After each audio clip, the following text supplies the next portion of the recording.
Hello everyone. तो यहाँ पर जो है 27 फरवरी का थर्ड शिफ्ट का जो एग्ज़ाम है आप लोगों का समाप्त हो चुका है। तो थर्ड शिफ्ट में जो भी यहाँ पर जीके जीएस के क्वेश्चन मिले हैं सभी को यहाँ पर हम आपके लिए रिव्यू करने वाले हैं।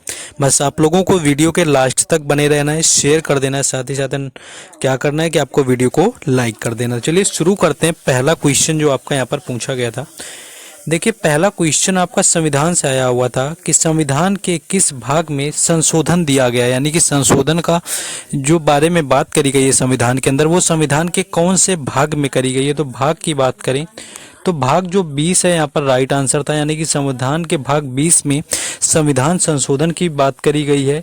अनुच्छेद की बात करें तो अनुच्छेद जो है 368 यानी 368 जो अनुच्छेद है ये संविधान में संशोधन की बात करता है। और अगर संशोधन की बात करें कि हर अपने संविधान में सारी की सारी चीज़ें किसी न किसी देश के संविधान से ली गई हैं, तो जो संशोधन की प्रक्रिया है वो ली गई है दक्षिण अफ्रीका से। बाकी मौलिक अधिकार यूएसए से लिए गए हैं, मौलिक कर्तव्य रूस से लिए गए हैं आपको। तो इस तरह से चीज़ें याद रखनी है। दक्षिण अफ्रीका से आपका संशोधन की प्रक्रिया ली गई है, अनुच्छेद 368 में दिया हुआ है। और संशोधन के बारे में संविधान के भाग 20 में जो है यहाँ पर बात करी गई है।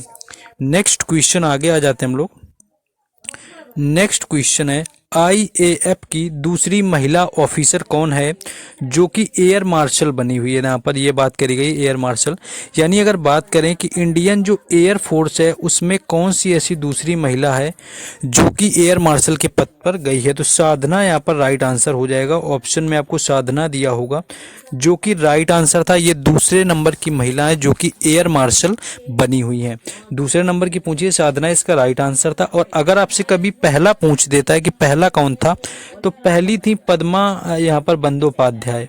पहली अगर महिला आपसे पूछा जाए तो पद्मा बंदोपाध्याय जो थी ये पहली महिला थी आईएएफ की जो कि एयर मार्शल बनी हुई थी। दूसरी पूछा गया था यहाँ पर जो कि आपको बताया कि साधना आपका जो है यहाँ पर राइट आंसर था। नेक्स्ट क्वेश्चन है, देखिए जनगणना से ऑलमोस्ट जिस तरह के क्वेश्चन आपके बन रहे थे, साक्षरता, लिंगानुपात, जो भी, वो तो आपको पता ही था। यहाँ पर आपकी 10वीं जनगणना का संचालन मंत्रालय आपसे पूछा गया था। एक तरह से ये कहें कि जो मंत्रालय है वो किस मंत्रालय के अधीन आती है जनगणना, यानी जनगणना जो होती है वो कौन सा मंत्रालय करवाता है। तो ये मंत्रालय करवाता है गृह मंत्रालय। इसका राइट आंसर जो था वो गृह मंत्रालय था, यानी कि गृह मंत्रालय के द्वारा जनगणना करवाई जाती है। बाकी आपको जनगणना के बारे में ऑलरेडी मैंने एनालिसिस में इतना कुछ बताया है कि आप नॉर्मल क्वेश्चन तो बना लेंगे। बस आपको इतना याद रखना है कि सबसे जो पहली जनगणना थी वो 1872 में करी गई थी, अगर आपसे कभी पूछे। और किस वायसराय के टाइम पर करी गई थी, तो लॉर्ड मेयो के टाइम की करी गई थी। लॉर्ड मेयो थे उस समय पर वायसराय भारत के। 1872 में उनके शासनकाल में जो है पहली जनगणना हुई। और पहली अगर नियमित जनगणना की बात करें तो वो हुई थी 1881 में लॉर्ड रिपन के टाइम पर। बस इतना याद रखना है। और अब तक की जो 2011 वाली जनगणना थी आपको बताएं तो ये 15वें नंबर की थी 1881 से। और आज़ादी के बाद यानी कि 1947 के बाद से पूछे कौन से नंबर की थी 2011 की जनगणना, तो वो 7वें नंबर की थी। ये फैक्ट कुछ नए हैं, इनको याद कर लेना है क्योंकि इनसे क्वेश्चन हो सकता है कि आपका आगे देखने को मिल जाए। बाकी आप ऑलमोस्ट क्वेश्चन जो है यहाँ पर बना ले जाएंगे। नेक्स्ट आगे है, नेक्स्ट आपका देखा गया कि बास्केटबॉल के खेल के क्षेत्र को क्या कहा जाता है, यानी खेल के मैदान यहाँ पर आपसे पूछा गया। अब देखिए ऑप्शन तो नहीं मिल पाया, तो एक तो मैं बताता हूँ कि अगर ऑप्शन में आपको यहाँ पर फ्रंट कोर्ट दिया हुआ था, एक तो फ्रंट कोर्ट भी इसको बोलते हैं। अगर फ्रंट कोर्ट आपको ऑप्शन में दिया हुआ था तो राइट आंसर था। फ्रंट कोर्ट नहीं दिया होगा तो आपको बैक कोर्ट दिया होगा, बैक कोर्ट भी बोल देते हैं इसको। और इन सबसे भी अलग आयताकार कोर्ट में खेला जाता है, ये भी आपको याद रखना है। अगर आपको आयताकार ही दे दिया था तो आयताकार आप वहाँ पर टिक कर सकते थे। बाकी खेल के मैदान को मैं डिटेल में डिस्कस कर लूंगा, जैसे ही देखता हूं कि अगर फोर्थ शिफ्ट में इनसे क्वेश्चन बनना है तो किस खेल के मैदान को क्या कहते हैं उसको मैं देख लूंगा। पहली बार अभी पूछा गया तो इसको ज्यादा यहाँ पर हाईलाइट नहीं कराएं। आयताकार कोर्ट, फ्रंट कोर्ट या फिर बैक कोर्ट, इनमें से कोई एक नाम होगा जो कि आपका यहाँ पर संविधान से रिलेटेड या सॉरी आपका खेल के मैदान से रिलेटेड पूछा गया था। वर्नाकुलर प्रेस एक्ट आपका कब जारी हुआ था, यानी कि कब शुरू हुआ था, ये आपका रिपीटेड क्वेश्चन है। पहले भी यहाँ पर आपका पूछा गया था, तो ये हुआ था आपका 1878 में। और इस समय जो वायसराय थे वो कौन थे, तो यहाँ पर लॉर्ड जो थे आपके लॉर्ड लिटन थे, यानी कि लॉर्ड लिटन के द्वारा जो है आपका वर्नाकुलर जो प्रेस एक्ट था वो शुरू किया गया। और इसको रद्द किसने किया ये भी कई बार पूछते हैं, तो लॉर्ड जो रिपन थे इन्होंने क्या किया कि वर्नाकुलर प्रेस एक्ट को रद्द कर दिया। रिपन ने इसको रद्द किया था, लिटन ने इसको शुरू किया हुआ था और शुरू किया हुआ था 1878 को, इतना याद रखना है। देखिए इन क्वेश्चंस का पीडीएफ आपको हम टेलीग्राम चैनल और व्हाट्सएप ग्रुप पर दे देंगे सभी का, जिनका लिंक जो है डिस्क्रिप्शन में दिया गया है, तो वहां से दोनों से जाकर के जुड़ जाइए। क्वेश्चन का हमेशा का पीडीएफ और बाकी सारी भी अपडेट वहां पर मिलती रहती है। बाकी आप अपना काम करते रहिए, वीडियो को लाइक शेयर और चैनल को सब्सक्राइब जरूर कर लेना। एक क्वेश्चन आपका ऐसा कुछ आया था, एग्जैक्ट नहीं मिल पाया, सरकार द्वारा निर्गमित बंद पत्र की खरीद और बिक्री को क्या कहा जाता है, ऐसा कुछ रिलेटेड आया था। इसको मैं देख लूंगा और आपको पीडीएफ में जो है इस क्वेश्चन को मर्ज कर दूंगा। आपका इको का क्वेश्चन यहाँ पर लग रहा है, थोड़ा ठीक ठाक क्वेश्चन था, हर किसी से नहीं बना होगा। आगे आ जाते हैं नेक्स्ट क्वेश्चन में हम लोग। नेक्स्ट देखिए आपकी एक रणजी ट्रॉफी से क्वेश्चन था कि रणजी ट्रॉफी 2022-23 के फाइनल की मेजबानी किस स्टेडियम में करी हुई थी। देखिए जो अभी हाल का आपका 2023 वाला हुआ था, बात करें रणजी ट्रॉफी की, तो पहली चीज तो उसका विजेता देख लीजिए, विजेता उसका रहा हुआ था सौराष्ट्र। अगर आपसे विजेता पूछे तो सौराष्ट्र रहा हुआ था, और उप विजेता रहा हुआ था, यानी कि जिसको हराया वो था बंगाल। और इसका जो फाइनल खेला गया था वो खेला गया था ईडन गार्डन में। फाइनल की बात करें तो ईडन गार्डन के अंदर इसका फाइनल खेला गया, जो कि कोलकाता में है।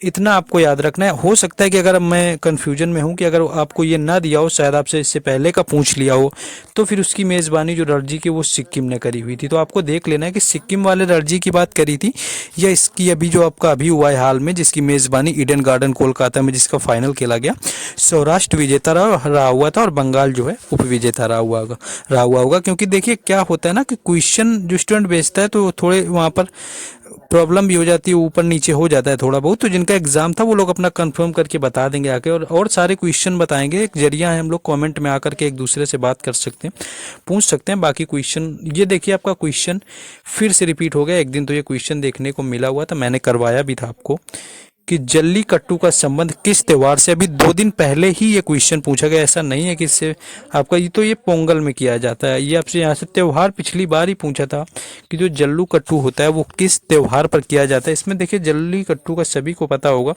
इसमें क्या होता है कि आदमियों की जो होती है वो सांड से लड़ाई करवाई जाती है। और इसमें क्या होता है, सांड से लड़ाई करवाने में आपका इसको प्रतिबंधित भी किया गया है। और एक क्वेश्चन यहाँ से आपको बताना चाहेंगे, देखिए पोंगल आपका राइट आंसर था। और पोंगल अगर त्योहार की बात करें कहाँ का है, तो पोंगल फिर है तमिलनाडु का। और एक कंबाला फेस्टिवल आपको याद रखना है, क्योंकि एसएससी सीजीएल के एग्जाम में मैंने देखा है 1-2 बार।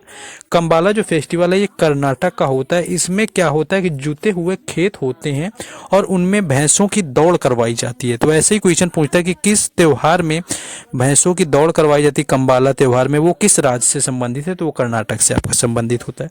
ठीक ठाक क्वेश्चन है, एक जानवरों से रिलेटेड है, इसलिए मैंने इसको बता दिया यहाँ पर। नेक्स्ट क्वेश्चन आपका आ चुका है कि किस केंद्र शासित प्रदेश का लिंगानुपात सबसे अधिक है। देखिए अभी तक राज्यों की बात चली थी, तो राज्यों में सबसे अधिक केरल का आ जाता था और सबसे कम आ जाता था हरियाणा का। यहाँ पर आपका केंद्र शासित प्रदेश यानी यूटी का पूछा, तो यूटी में आ जाएगा लक्षद्वीप, सबसे अधिक हो जाएगा। और सबसे कम की बात करें तो दमन द्वीप जो है वो सबसे कम हो जाएगा। दमन द्वीप का जो लिंगानुपात है वो सबसे कम है, और लक्षद्वीप का है वो सबसे ज़्यादा रहा हुआ है। तो ये यहाँ पर देख लेना है, आपका जो भी यूटी या स्टेट आपका पूछा गया, स्टेट में तो आपको पता ही केरल और हरियाणा होता है, इसलिए शायद वो लोग अब यूटी की तरफ शिफ्ट हो रहे हैं, क्योंकि क्वेश्चन काफ़ी ईजी आपसे अभी तक पूछे जा रहे थे। नेक्स्ट क्वेश्चन है कि मुख्यमंत्री श्रमिक कल्याण योजना किस राज्य ने शुरू की हुई है। आपका करंट का क्वेश्चन था, जिनका करंट अफेयर ठीक होगा बना दिया होगा इस क्वेश्चन को। तो यहाँ पर अगर बात करें मुख्यमंत्री श्रमिक कल्याण योजना की, राज्य पूछा तो राज्य आपका हो जाएगा अरुणाचल प्रदेश। अरुणाचल प्रदेश इसका राइट आंसर था, जहाँ पर इसकी शुरुआत करी गई है। और शुरू करने वाले जो मुख्यमंत्री हैं वो हैं पेमा खांडू। तो ये चीज़ें आपको याद रखनी है। नेक्स्ट आ जाते हैं अगले टॉपिक पर। अपना क्वेश्चन क्या ही पूछा गया था यहाँ पर। हाँ, नेक्स्ट क्वेश्चन था कि बांग्लादेश का राष्ट्रीय गान किसने लिखा हुआ है। देखिए राष्ट्रीय गान जो लिखा हुआ है वो लिखा हुआ है रविंद्रनाथ टैगोर ने। यानी जो बांग्लादेश का राष्ट्रीय गीत है वो लिखा गया है रविंद्रनाथ टैगोर के द्वारा। और अगर बात करें ये है क्या, तो ये है आमार सोनार बांग्ला। आपने सुना होगा, आमार सोनार जो है बांग्ला, ये बांग्लादेश का राष्ट्रीय गान है और इसे लिखा गया रविंद्रनाथ टैगोर के द्वारा। ये वही रविंद्रनाथ टैगोर हैं जिनको नोबेल पुरस्कार मिला हुआ था इनकी कृति के लिए। और नोबेल पुरस्कार ये किसमें मिला हुआ था, तो वो मिला हुआ था गीतांजलि के लिए। आपको याद रखना है, कई बार पूछते हैं कि रविंद्रनाथ टैगोर को नोबेल पुरस्कार किस कृति के लिए मिला? तो ये मिला हुआ था गीतांजलि के लिए, और उसी में यह अमार सुनार बांग्ला के बारे में भी लिखा था, जो कि बांग्लादेश का जाकर के बाद में राष्ट्रीय गान बना। तो जो रविंद्रनाथ टैगोर था इसका राइट आंसर था। नेक्स्ट क्वेश्चन है, केरल का शास्त्रीय नृत्य कौन सा है? अगर यही डायरेक्ट आपसे क्वेश्चन पूछा गया था तो आपको पता होना चाहिए कि दो हैं आपके केरल के शास्त्रीय नृत्य, आपको 2-4 बार बताया है। एक तो मोहिनी अट्टम होता है और दूसरा होता है कथकली। इन दोनों में से एक आपको दिया होगा, जो कि आपका राइट आंसर था।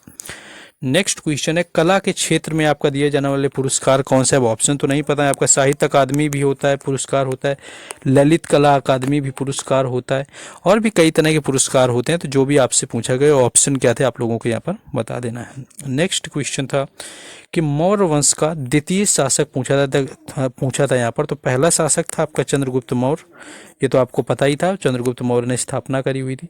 और दूसरा जो शासक था, जो कि राइट आंसर था आपका बिंदुसार, यानी कि चंद्रगुप्त का जो बेटा था वो बिंदुसार था, मौर्य साम्राज्य का दूसरा शासक बना। और तीसरा अगर आपसे कभी पूछ ले तो वो बना हुआ था अशोक।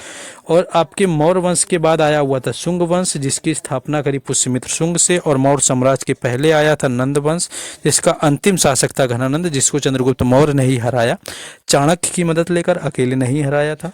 तो वही आपका यहाँ पर। तो फिर उसके बाद जो है मौर्य साम्राज्य की जो 322 ईसा पूर्व में क्या किया, स्थापना यहाँ पर हो गई थी। एक आपका था कि द्वितीय क्षेत्र में किस प्रकार की गतिविधियां की जाती हैं? द्वितीय क्षेत्र में आपके जो विनिर्माण की गतिविधियां होती हैं वो शामिल होती हैं, जिसमें क्या होता है कच्चे माल को जो है परिवर्तित यानी कि तैयार माल बनाते हैं, जिसमें कि आपका घरेलू उपकरण, इलेक्ट्रॉनिक उद्योग वगैरह जो होते हैं सारे, ये आपके द्वितीय क्षेत्र में आ जाते हैं। बाकी आपका हरित क्रांति से भी एक कोई क्वेश्चन देखने को मिला हुआ था, एग्जैक्ट नहीं मिला है। तो ये कुछ क्वेश्चन थे जो आज आपके थर्ड शिफ्ट में पूछे गए थे 27 फरवरी को, मैंने आपको करवा दिया। बस आप अपनी रिस्पॉन्सिबिलिटी निभाइए, वीडियो को लाइक कर दीजिए, शेयर कर दीजिए फ्रेंड्स के साथ में, and do subscribe the channel, क्योंकि मेरी कोशिश रहती है कि हर शिफ्ट में आपको एनालिसिस हम प्रोवाइड करा पाएँ। बाकी मिलेंगे आपसे यानी कि लास्ट यानी कि फोर्थ शिफ्ट में। Thank you.